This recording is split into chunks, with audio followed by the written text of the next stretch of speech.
सोलापूर महानगरपालिकेमध्ये जी काय ऑनलाईन प्रक्रिया आहे त्या ठिकाणी तक्रार निवारण केंद्र असेल, अनेक अजून गोष्टी असतील, टॅक्सेशन असेल, बाकी अनेक ई फाईलचे विषय बाबतीत असेल, अनेक प्रकारचे जे गोष्टी आहेत त्या आज आपण या ठिकाणी त्या ऑनलाईनचं अपग्रेडेशन आज आपण या ठिकाणी केलेले सोलापूरचे एक IT सेल म्हणून जी काय आता आपले सोलापूरची लोकल कंपनी आहे यांना या ठिकाणी MOU करून त्यांना या ठिकाणी विना मोबदला आपण या ठिकाणी, कारण का अनेक कामामध्ये पारदर्शकता यायला पाहिजे या अनुषंगाने आपण या ठिकाणी त्यांच्यासोबत आज आपण बोलणं करून या ठिकाणी करार पद्धत केलेली आहे.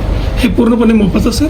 हे पूर्णपणे या ठिकाणी मोफत असणार आहे. जर आपण बाहेरनं काम जर करून घेतलं असतं तर किमान आपल्याला 5 ते 7 कोटी रुपये आपल्याला या ठिकाणी खर्च होतं, तर त्या ठिकाणी 5 ते 7 कोटी रुपये आपले या ठिकाणी वाचणार आहेत. त्या अनुषंगाने बरेचसे पद्धती आता ऑनलाईन झालेले आहेत, त्यात अपग्रेडेशन भरपूर झालेले आहेत. त्या अपग्रेडेशनच्या माध्यमातून आता जी आपली लँग्वेज पद्धत आहे आपल्या कर्मचाऱ्यांना ती आहे ती पूर्वी 15 ते 16 वर्षापूर्वीची आहे. त्यात बरेचसे क्रांती झाली आणि त्याच्यानंतर हे आता पुढचं जो आता AI आता आपल्याला बघतो की आपण AI म्हणून आपण एक सोपी लँग्वेज आपल्याला आता सध्या ऑनलाईन या ठिकाणी झालेली आहे.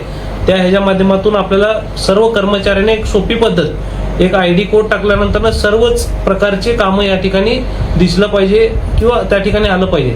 सध्या महानगरपालिकेची कामाची पद्धत म्हणजे प्रत्येक डिपार्टमेंट हे वेगळं वेगळं आहे आणि त्या ठिकाणी वेगवेगळं असल्यामुळे कोण काय काम कुठं काम करते हे समजून येत नाही. ज्या त्या डिपार्टमेंटला समजून येतं, तर आपण एखादं कोड किंवा ID पासवर्ड टाकलं तर सर्व कामं एकाच ठिकाणी आपल्याला या ठिकाणी दिसणार आहे. आणि आपण जो काही विंडो असणार आहे तो विंडो त्या ठिकाणी आपल्याला काम करायला सोपं आणि पारदर्शक जाणार आहे, जेणेकरून ज्याचे कुणाकुणाची तक्रारी आहे त्या प्रत्येकाची विंडो त्या ठिकाणी असणार आहे आणि आपल्याला काम करण्यासाठी सुलभ या ठिकाणी होणार आहे. दादा